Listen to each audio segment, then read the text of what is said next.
thank you all for attending and coming to one of our 3 webinars that we put on cybersecurity. This is our 3rd one. We appreciate you guys all showing up. Is that we will take questions. There's a spot where you can throw questions in at the bottom of your screen.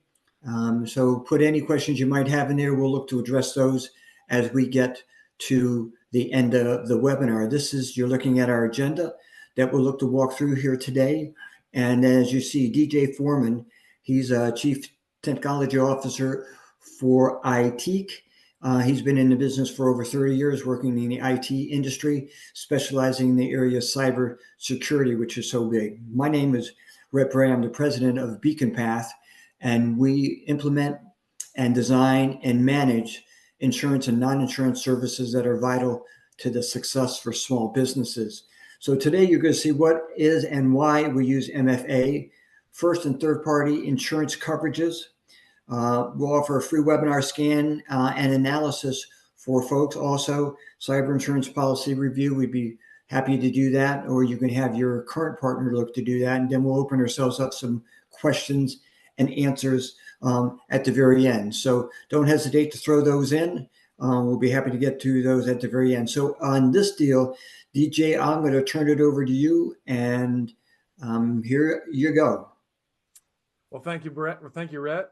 I am going to try to keep this as high level as possible because you can get into the weed with multi-factor authentication really easily, or into the weeds. So everyone's familiar with multi-factor authentication from the perspective of when you log into your bank or when you log into your Google email. You try to log in, and then it either will send you a text message with a series of numbers, or perhaps you have a little token that you look at and it changes every 30 seconds. And people are fairly familiar with that.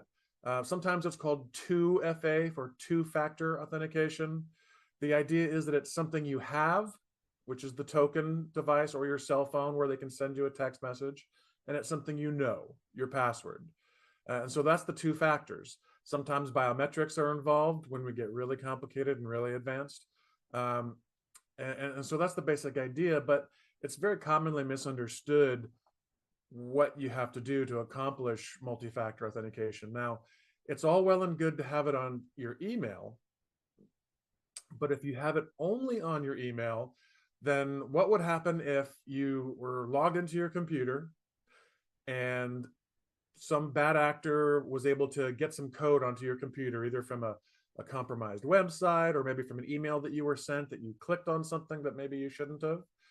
And now they're sitting there listening, watching, recording keystrokes, not necessarily doing anything, but the moment that you then authenticate your multi-factor, they're sitting there watching, they now have access.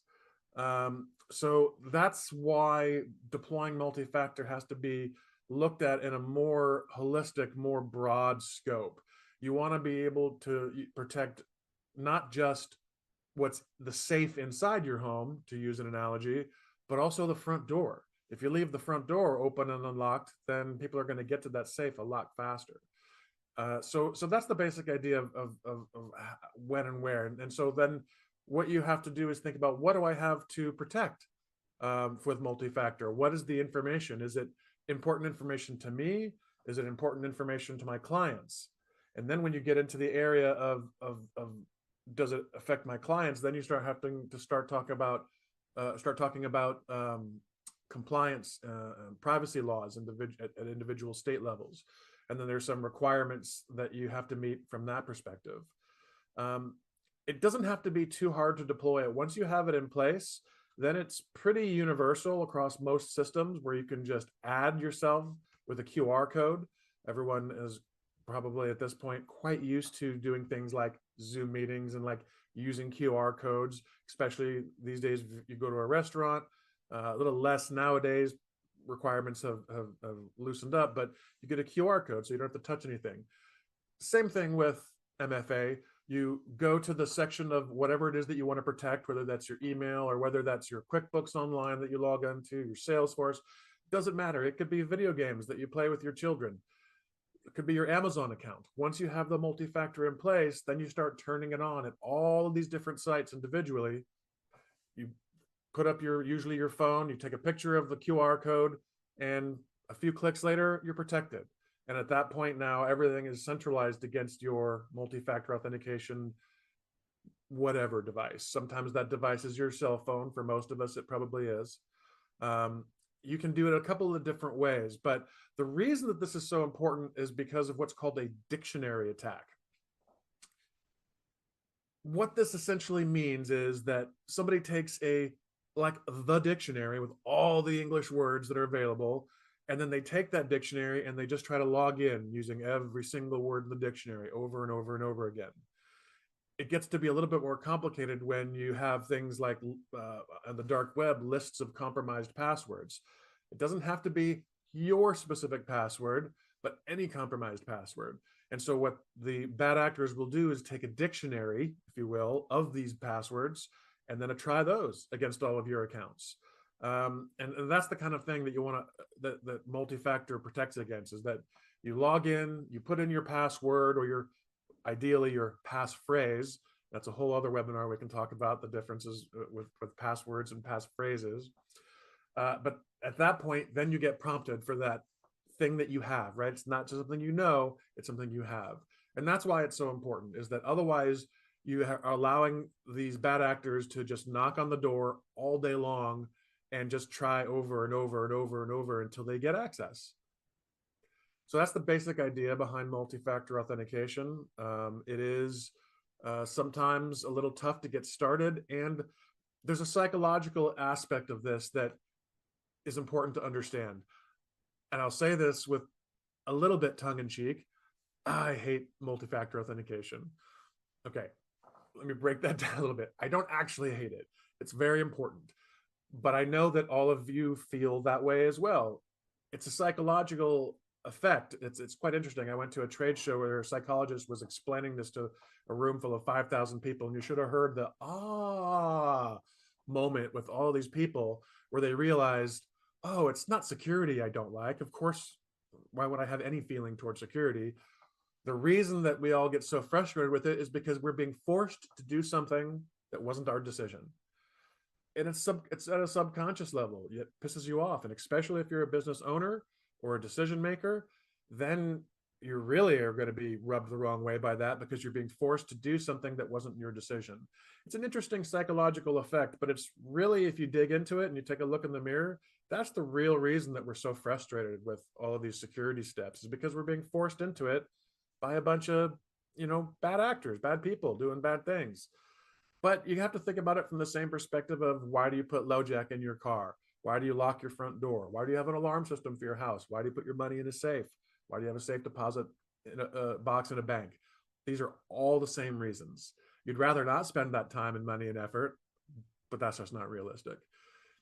So one of the things that you have to keep in mind is that, especially if you're the business owner, if you're in the C-suite, you have to lead from the top down. If you're being, kind of multi-factor, I hate it, security sucks, guess what? Every single one of your staff members is going to feel the same way, and they're going to start to get the idea that it doesn't matter. Heck, even the boss doesn't care about it, whatever. So that's why this is important to put into place. That's why it's important to really get behind it from the top down, because if you want to protect yourself, your assets, and your clients' information, then you have to lead by example. So to help you with that, it's hard to know what you have and what you don't. One of the things that we want to do is offer you a free web scan. Now, normally this is about a $2,500 value. If you were to just off the street come to us and engage with us to try to do this kind of audit for you, we're willing to do the beginnings of this audit for free to show you what your current state of maturity is for your security and where you need to go and how to get there.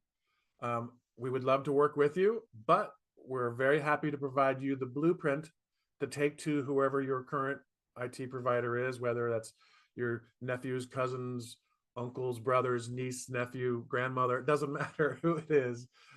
or if you're using an actual, an actual business instead of a family member, we'll give you the blueprint that points you in the right direction to get where you need to go. So with no further ado, I'd like to hand this over to Rhett, because he's going to talk to you about how this fits into the cyber insurance portion of this equation. Take it away, Rhett. Thanks, DJ. And the only thing that I want to throw in on this is on this multi-factor authentication is, and that word kills me, is that several months ago, I went through this, I made a goof on an email that came in, and I wasn't sure if I had caused myself a problem, but we went through then and put the secondary security system or part that had to happen on a lot of my accounts. And it gets to be, as DJ said, a little bit of pain in the left cheek that, I go in and put my username in, my password in, I click it, I'm ready to go. And then it says, do you want to send this to your phone, or do you want to go to your email? Because we're going to send you a code. I go, oh, geez. Okay. So I hit that, and then I get it on my phone and I go through and I get it.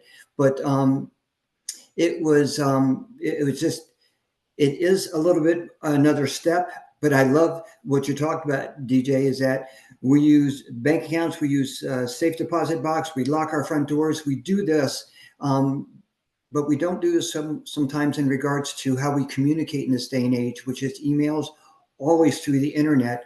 I love the word bad actors. I guess it's 2 words.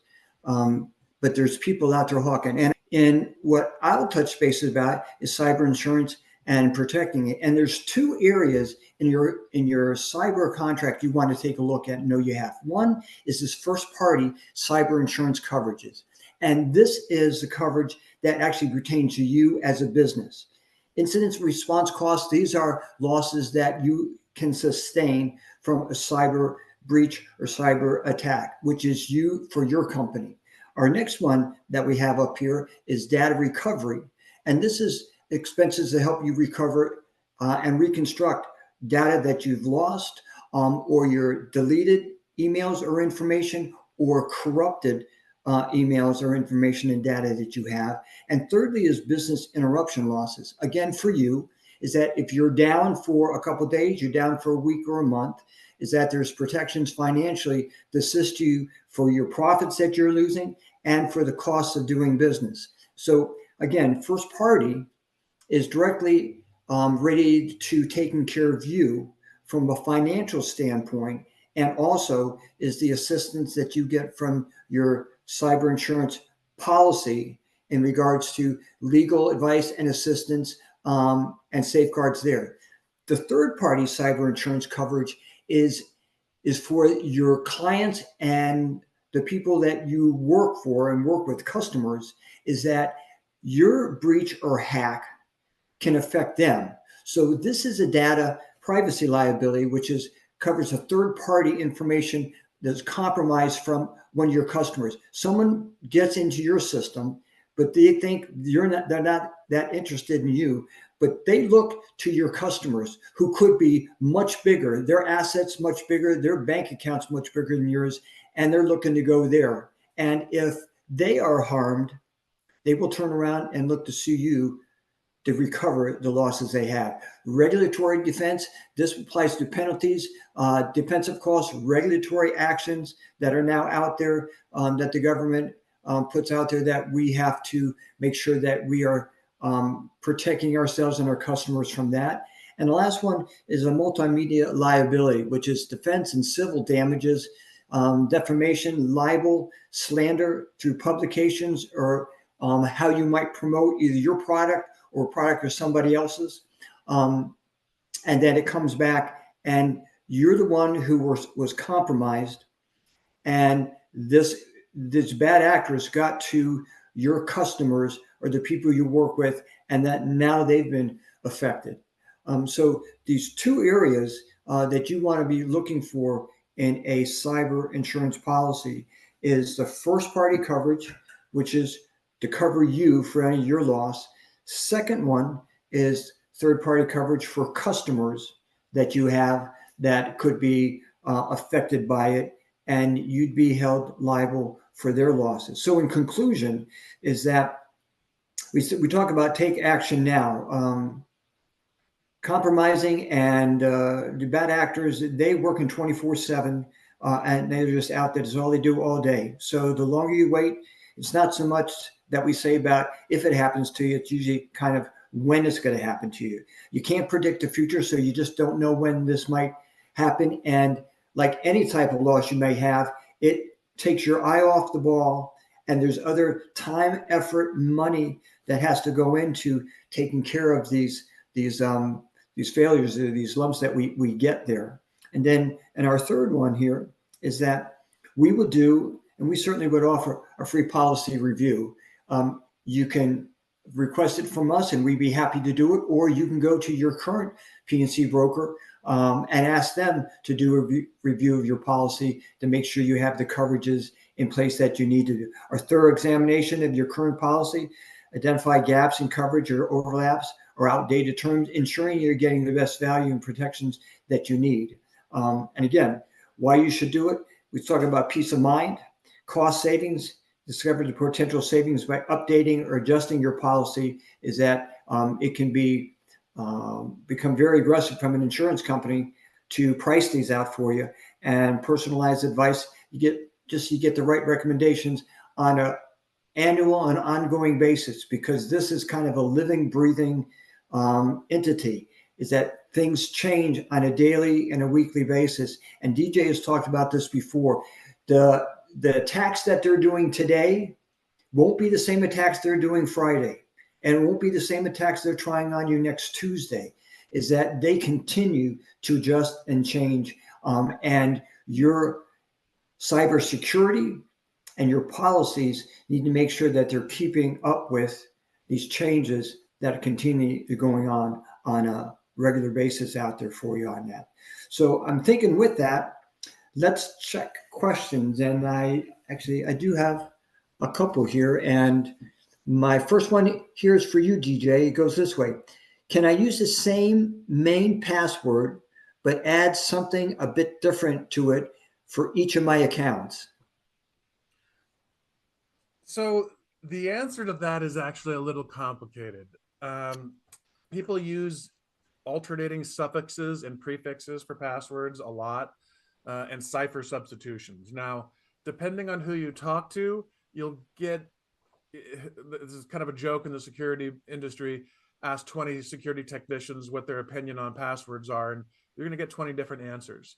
So let's be realistic, though. Realistically, that is a legitimate method with which you can have a unique password, have like a root passphrase, and then add a prefix and a suffix, and maybe alternate a couple of the characters. Instead of a letter L, you put a number 1, a 0 instead of a letter O, that kind of thing. That is a legitimate tactic. I would say that that's better than doing the old methodology, which was a letter, a number, an uppercase letter, a lowercase letter, and then a jumble of them all together.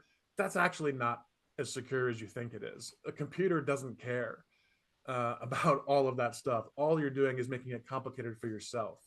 Now, that said, if you are going to use a password system like that and you get compromised, it's possible that someone will be able to decode your password agenda. And so for that reason, the general recommendation is to use unique long passphrases instead of a password. And essentially that means, but if anybody, I'm dating myself here, remembers talking when we used to learn how to type, they'd have you type sentences that contained every letter of the alphabet. So what you want to do is like the red fox jumped over the brown fence, something like that. A nice long set of words. Don't pick something that's out of a famous book. Don't pick your favorite passage out of the Bible. Don't pick your favorite quote from a movie. These are all things that can and will be used in a dictionary style attack. It's recorded somewhere. So do something unique. And there's plenty of websites you can go to get help in creating long, unique passphrases. Yes, this is a little bit sometimes of pain in the backside, but we're looking to protect here. I've got one here on the insurance side. It says, do you have to have or carry cyber insurance? And the answer to that is no, you don't. It's not required at this present time, but I tell you, I believe it's coming. And where we're finding it, where it gets to be required sometimes for a business like yours, is that if you're working with the government, if you're working with the state or the city, if you're working with school districts, if you're working with public companies, or just now your other clients, is that they start now, we're finding, is that they're going to require that they want you to have a cyber insurance policy in place, because they understand this, is that if you're hacked, there's a good chance that they're going to get breached. And if they get breached and it wasn't anything they did wrong, and if they have all their bells and whistles in place, is that they're going to look for their financial restitution is going to come by having to sue you. And that's where your insurance, your cyber insurance policy is going to come into play for you. It's not going to be on your general liability. It's not going to be your liability. It's not going to be your E&O, professional liability. It's going to end up being either it's covered through a cyber policy, or it's going to be your general bank account, which is not the place where you want it to go. So required, no. But I think you'll find as you're doing business, as you continue to grow, we're finding that there's more of your clients are going to be asking that you have it, just like you have on your certs. You know, make sure you have your general liability, your workers' comp, your E&O, and all this. We want to see it. We want to see limits, and we want to see that you have cyber. It's getting to that point. So no, but it's a good thing to have. Another one here for you, DJ, I have, is it safe to use the same phone number for multi-accounts for my multi-factor authentication? So here's the trick to that. If you're getting a text message, right, those are called SMS messages. Those are not encrypted. And the SIM chip in your mobile phone is not that difficult to clone. If someone gets physical access to your device, it's pretty easy to clone that. It's not quite as easy as you see in the movies where they place a phone next to another phone and then it's cloned it. It's actually not that far off of that, to be perfectly honest. I don't want to freak people out, but it's not quite like that. But if they can get physical access to your phone, it's really easy to clone that SIM card. And then essentially what that means is that there's two phones out there and you will never know it because of the way that that communication works. So every time you get a text message, the cloned phone gets a text message. And so that's why SMS texting is not really considered to be very secure. It's the lowest common denominator. It's the easiest thing for everyone to do. But what you should be doing, instead of doing SMS texting to your phone, instead use an app. Use an authentication app. And there's tons of free ones out there. Google Authenticator is a big one that is almost a de facto standard in the industry in terms of how it functions on the back end. And so if you use the Google, the free authenticator, you can get away with that. But then there's limits to that. You know, there's issues with that as well. There's pros and cons about how well can you manage that? What kind of audit trail does it have? However, you know, that said, yes, it's safe to use your phone for multiple sources. Just understand that SMS texting is inherently insecure. So it's better than nothing, but you really want to bring it to the next level. A token is great, but you don't have to. An app on your phone is more than enough. Okay, super. And I think we have time for one more. And I have this one that comes down on the insurance side. It's kind of a two-part question. How long does it take to get a policy? And is there a lot of questions or underwriting that goes with that? It doesn't take long to get a policy, but they ask good questions of you in regards to the safety and the procedures and policies that you've put in place to see if you are trying to build that cybersecurity in for your company. So they're going to ask about training for your employees, which is the biggest window and door to your house that always gets open. And now that we have people working from home in multi places where we used to be all in one office in one building, everybody that's a remote worker for you is another door into your house. So is that training for employees in regards to emails they receive and how they treat those on that. Backup is very important. They're going to want to know if you've had any past losses, But what we've told a number of our clients that have looked for this is that, and this isn't the push DJ's deal, but that web scan, to have some kind of web scan done, and it will allow you to see, like a report card, how well you are in regards to protecting your house from intruders. And with that, you'll know if there's places that you need to fortify or you need to put in place, places that might be weak, because this is what the insurance company is going to ask for, is that we sometimes think is that they just want to get a premium for me and they're going to insure me for, $1 million or $2 million. Well, they're not that anxious to do that anymore. And they're not required to have to insure you, even if you submit in an application. So they're going to want to know that you have some kind of safeguards in place, or that you'll buy into doing the safeguards that are necessary, that you can identify where you have. And a web scan is one of the best places to start on that. And as DJ said, they don't charge anything for you. He's not going to try to sell you anything on it, and neither am I. We just believe that for small businesses, which is the heart of this company or this country, is that for our success, and we're both small businesses, is that we want to make sure we have safeguards in places so we don't get tripped up by some bad people out there. So we record this webinar. You'll be able to find it on our website where our webinars are if you want to review it again. If that you have any questions, I know DJ would be happy to answer any of those for you. Same here on our side. Again, we don't sell, but we'd be happy to inform you. And most of you you have your insurance people. You can go to them and ask questions of them. If you like, DJ, most people have some kind of IT that they might think is cybersecurity, but for them to take a look at that too. So again, we want to thank you all for coming to our webinar. Hope you found it informative, and we'll see you on our next one. Okay, take care. Thanks.